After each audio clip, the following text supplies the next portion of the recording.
Bonjour à tous les cinquièmes, je découvre avec vous cette leçon 2 qui s'appelle enchaînement d'opérations. Alors, enchaînement d'opérations, j'imagine qu'il va falloir savoir dans quel ordre est-ce qu'on fait des multiplications, des divisions, des plus, des moins, etc.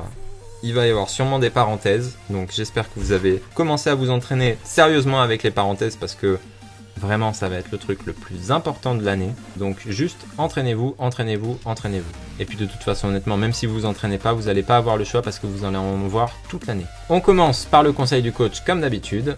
Donc cette semaine, qu'est-ce qu'il va nous dire le coach? Se définir un objectif de travail réaliste. Pour débuter ta séance de travail, il est important de te fixer des objectifs simples et réalistes, souvent synonymes de succès. Fixe-toi comme objectif de faire 2 exercices par exemple, et une fois plongé dans ta tâche, tu feras peut-être les 2 suivants. Excellent conseil du coach comme d'habitude. Qu'est-ce qu'il nous dit? Il faut être réaliste. Et ça marche pour tout le monde, au collège et ailleurs. Il faut pas essayer de trop en faire d'un coup. Je veux dire, il faut que ça reste un plaisir. À partir du moment où ça restera un plaisir, vous verrez que vous allez progresser beaucoup plus vite. Il faut que vous soyez capable de savoir pourquoi ce que vous faites c'est important, pourquoi ce que vous apprenez ça va vous servir à faire des trucs cool. Je veux dire, ce que vous apprenez ça va vous servir à fabriquer des jeux vidéo. Donc apprenez très sérieusement ce que vous êtes en train de voir là maintenant en mathématiques au collège, c'est très important. D'ailleurs dès que je pourrai, vous inquiétez pas, je vous ferai des vidéos, on fera des jeux vidéo ensemble. Ça vraiment, soyez sûr de ça, vous inquiétez pas. On apprendra à faire des jeux vidéo et vous allez trouver ça super facile, vous allez pouvoir en fabriquer tout seul. Donc vraiment, le conseil du coach, on y va tranquille, ça reste un plaisir et puis on va toujours au plus évident. Donc pour cette leçon, on a une liste de conventions de calcul. Et dans le comment faire, ça c'est très intéressant, on analyse les priorités opératoires pour calculer. Donc en gros, c'est savoir quelle opération on fait avant quelle opération. Voilà, dans quel ordre est-ce qu'on fait les opérations. Et vous allez voir que, contrairement au français, en mathématiques, on ne lit pas toujours de gauche à droite. Des fois c'est au milieu, et puis des fois ça saute, et puis des fois on fait après. Et c'est normal, c'est comme ça qu'on fait des mathématiques. Donc, vous allez voir, on va regarder ça dans cette leçon. Il ne faut pas aller de droite à gauche automatiquement. Je pense que l'image peut-être pour cette leçon la plus intéressante, c'est celle qui va pouvoir se rattacher aux parenthèses. Donc les parenthèses, je veux que vous imaginiez ça comme une bulle. C'est important d'imaginer ça comme une bulle. Des parenthèses, il y en a une au début et une à la fin et elles vont ensemble. Elles ont vraiment besoin l'une de l'autre, d'accord? Elles ne peuvent pas survivre toutes seules les parenthèses. Et surtout ces parenthèses, elles forment une bulle dans l'espace. Dans l'espace, dans cette ligne de calcul, elles forment une bulle. C'est comme si elles étaient protégées de l'extérieur. Il faut d'abord calculer ce qui se passe à l'intérieur de cette bulle avant de savoir ce qui se passe à l'extérieur. Vous allez voir que ces bulles, il peut y en avoir une à l'intérieur d'une autre. C'est très facile. Il suffit de mettre 2 parenthèses qui ouvrent d'un côté et 2 parenthèses qui ouvrent de l'autre. Et là, vous avez vraiment une bulle à l'intérieur d'une bulle. Dans ce cas-là, il faudra toujours traiter la bulle qui est la plus à l'intérieur. Toujours commencer par la bulle qui est la plus à l'intérieur, pour arriver à la faire éclater et ensuite continuer sur la bulle qui est juste au-dessus. Si vous gardez cette image en tête, vous allez vite comprendre ce que c'est que des parenthèses, vous allez vite être capable de jouer avec, vous allez répondre correctement aux questions et tout va bien se passer. Donc au-delà de ces parenthèses, qui comme vous l'avez compris, c'est vraiment l'élément le plus important de la leçon, et vous voyez d'ailleurs que dans les conventions de calcul, on a vraiment des expressions sans parenthèses et des expressions avec parenthèses. Donc ça veut dire que vraiment la parenthèse c'est un peu le point le plus important de la leçon puisque c'est ça qui carrément découpe la leçon en deux quoi. Et donc vous voyez que dans l'expression avec parenthèse, donc à droite, il dit bien on effectue d'abord les calculs entre parenthèses, donc on traite toujours l'intérieur de la bulle en premier.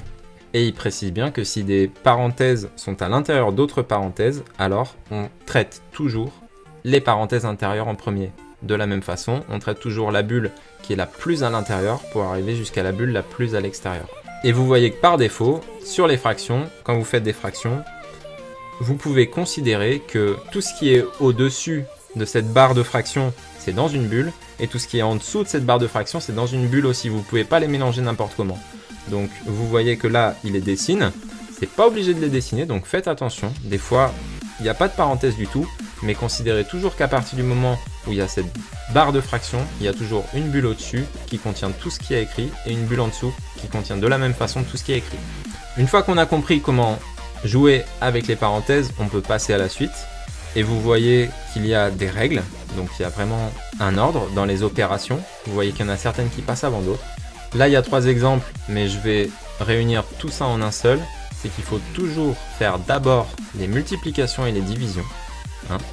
Les multiplications et les divisions, ce sont des opérations qui sont plus fortes et qui doivent être toujours calculées en premier. Une fois que sur votre ligne de calcul, vous avez fait toutes les multiplications et toutes les divisions, il doit vous rester que des additions et des soustractions. Et c'est à ce moment-là où vous aurez le droit de les faire. Ok? Donc vous faites parenthèse intérieure, parenthèse, multiplication, division et addition, soustraction. Si vous faites tout le temps dans cet ordre et que vous vous souvenez de cet ordre-là, vous n'aurez jamais aucun problème de calcul. Vous allez voir qu'au début, vous allez être obligé de les mémoriser un peu bêtement. Vous allez être obligé de vous les répéter. Parenthèse intérieure, parenthèse, multiplication, division et soustraction, addition. Et vous allez voir qu'au bout d'un moment, vous n'aurez même plus besoin d'y penser, croyez-moi. Au bout d'un moment, vous y penserez même plus et vous calculerez comme ça. Et pour ça, il faut quoi? De l'entraînement.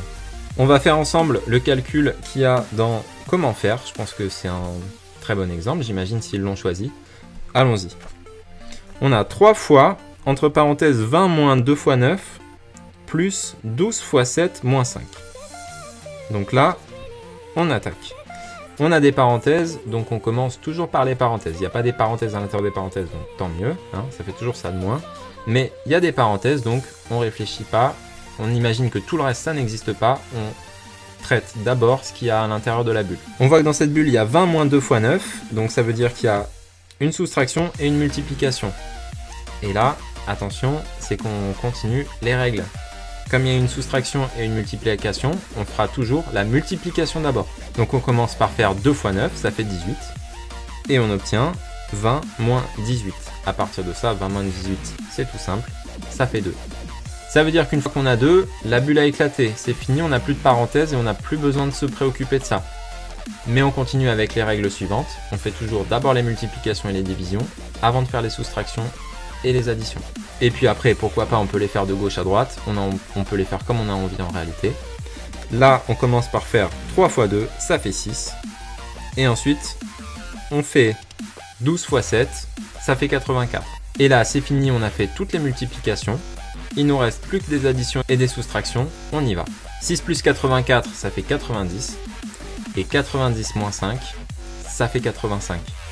Donc, la solution de ce calcul, c'est 85.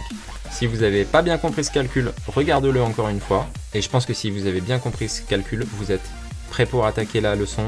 Vous allez avoir aucun problème. Toujours aller à l'essentiel, aller au plus évident. Et on se retrouve en fin de semaine pour les mini-contrôles. Je vous encourage à vous abonner à la chaîne, à le partager à vos amis. Et surtout, s'il vous plaît, likez cette vidéo, ça serait vraiment super. Dès que vous voyez une vidéo sur YouTube qui vous plaît, likez-la. Et si cette vidéo vous plaît, likez-la, merci. On a fait le tour et on attaque tout de suite la leçon 2 pour les 4e.